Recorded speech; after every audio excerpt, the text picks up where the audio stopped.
Assalamualaikum warahmatullahi wabarakatuh. Hai, kenalin nama saya Itu Kanita dengan NIM 250705052 dari jurusan Teknologi Informasi. Di kesempatan ini, saya akan mempresentasikan hasil kajian terhadap sebuah artikel ilmiah yang berjudul Perlindungan Hukum Perempuan Korban Rekayasa Konten Pornografi Digital. Nah, sebelum menentukan artikel yang akan saya bahas, jadi di sini saya menggunakan Linar AI untuk membantu proses pencarian. Nah, saya memilih menggunakan AI itu karena aplikasi ini tuh dengan cepat pencariannya, referensi ilmiahnya tuh dengan menampilkan berbagai artikel dan jurnal yang dihasilkan tuh ya relevan berdasarkan kata kunci yang saya masukkan di kolom pencarian. Nah, jadi di sini saya udah saya cari di kolom pencarian. Jurnal itu diterbitkan dalam Jurnal Transparansi Hukum volume 9 nomor 1 tahun 2025.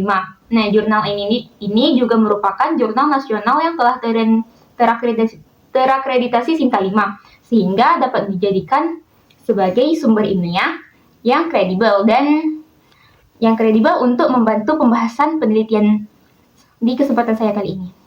Hal pertama yang bakal saya kaji di sini yaitu bagian latar belakang. Nah, intinya bagian latar belakang ini menjelaskan bahwa perkembangan teknologi AI itu memberikan banyak sekali manfaat, tapi juga bisa disalahgunakan untuk melakukan kejahatan cyber.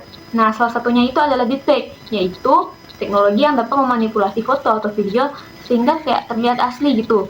Nah, penelitian ini menunjukkan bahwa perempuan itu merupakan kelompok yang paling sering menjadi korban deepfake. Nah, dampaknya nggak hanya merusak nama baik, tapi juga menimbulkan trauma, kecemasan, depresi, dan stigma sosial. Oleh karena itu, diperlukan perlindungan hukum yang tepat agar korban mendapatkan keadilan dan perlindungan yang layak.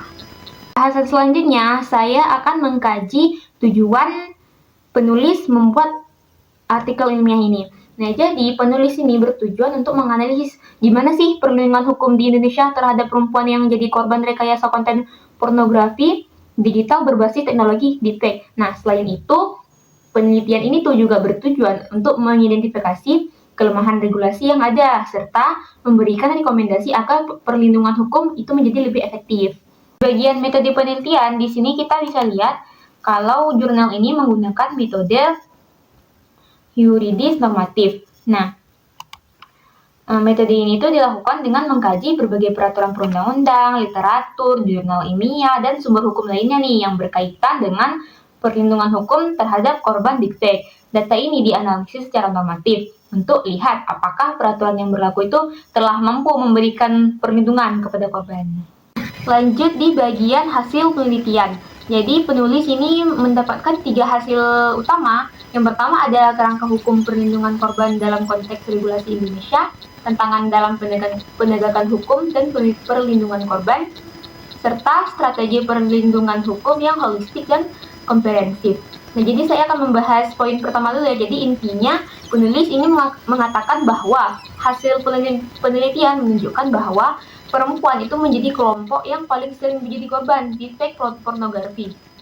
Dampaknya tuh pasti sangat besar, mulai dari rusaknya nama baik, trauma, kecemasan, hingga dikucilkan dari masyarakat. Nah, di Indonesia itu perlindungan hukum masih mengacu pada Undang-Undang Pornografi dan Undang-Undang ITE. Namun, kedua undang-undang ini belum bisa mengatur secara khusus tentang deepfake pornografi, sehingga masih ada kekosongan hukum. Nah, karena itu penulis menyarankan agar peraturan tersebut tuh diperbarui, perlindungan korban lebih jelas dan efektif. Nah, di poin kedua, ini intinya penulis menyampaikan ada 3 poin lagi nih di dalamnya. Yang pertama, aturan hukum tuh belum secara khusus mengatur deepfake sehingga proses penegakan hukum itu menjadi sulit. Yang kedua, aparat penegakan hukum masih menghadapi kendala teknis karena teknologi deepfake itu terus berkembang. Yang terakhir, itu masih banyak korban yang mengalami trauma, rasa malu, dan takut disalahkan sehingga mereka tuh enggan berbicara, enggan mengeluarkan isi hati mereka, enggan melaporkan kasus yang dialaminya. Terus poin yang ketiga, poin bagian strategi perlindungan hukum yang holistik dan komprehensif, penulis juga mengusulkan 3 bentuk perlindungan. Yang pertama ada perlindungan preventif melalui edukasi dan peningkatan literasi digital. Yang kedua ada perlindungan reaktif dengan memperkuat penegakan hukum, merevisi peraturan, meningkatkan kemampuan aparat, dan melakukan takedown terhadap konten ilegal. Yang ketiga, memberikan pendamping hukum, layanan psikolog, dan dukungan sosial agar korban dapat pulih dari trauma serta mengurangi stigma di masyarakat.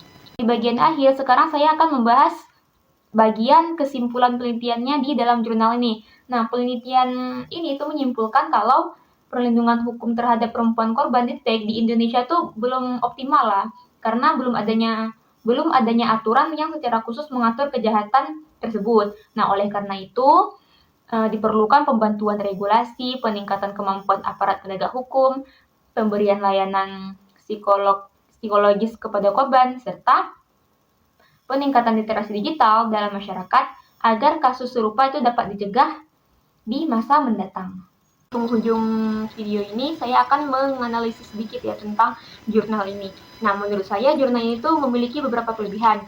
Topiknya itu sudah sangat relevan dengan perkembangan AI dan maraknya penyalahgunaan teknologi deepfake. Pembahasannya juga udah didukung referensi hukum yang cukup lengkap sehingga lebih kuat.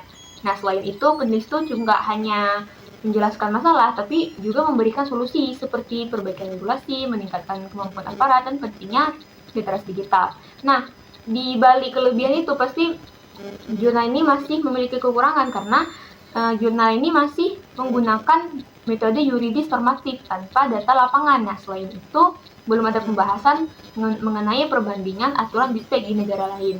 Nah, saran saya sebaiknya penelitian menambahkan studi kasus di Indonesia agar pembaca itu lebih memahami penerapan hukum, pembahasan tentang peran media sosial dan pengembangan AI juga perlu ditambahkan ya. Jadi pendapat pribadi saya, menurut saya jurnal ini tuh udah menarik karena membahas dampak negatif AI yang semakin berkembang. Nah, saya sangat-sangat setuju bahwa Indonesia itu membutuhkan aturan yang lebih jelas terhadap deepfake serta edukasi kepada masyarakat. Dari artikel ini saya belajar bahwa perkembangan teknologi harus diimbangi dengan perkembangan hukum agar penyalahgunaan teknologi dapat dicegah. Nah, pada akhirnya teknologi itu bukanlah hal yang harus kita takuti, tapi harus digunakan dengan bijak dan bertanggung jawab. Kemajuan teknologi akan selalu berkembang sehingga hukum dan kesadaran masyarakat itu juga harus ikut berkembang agar mampu melindungi setiap individu dari penyalahgunaan di dunia digital. Semoga pemaparan saya mengenai jurnal hari ini dapat menambah wawasan kita tentang pentingnya perlindungan hukum bagi korban kejahatan digital dan mengingatkan kita untuk menjadi pengguna yang cerdas, kritis, dan beretika. Saya, Cik Umaira Kanita, mengucapkan terima kasih sebesar-besarnya. Maaf apabila masih banyak kekurangan. Saya akhiri. Wassalamualaikum warahmatullahi wabarakatuh.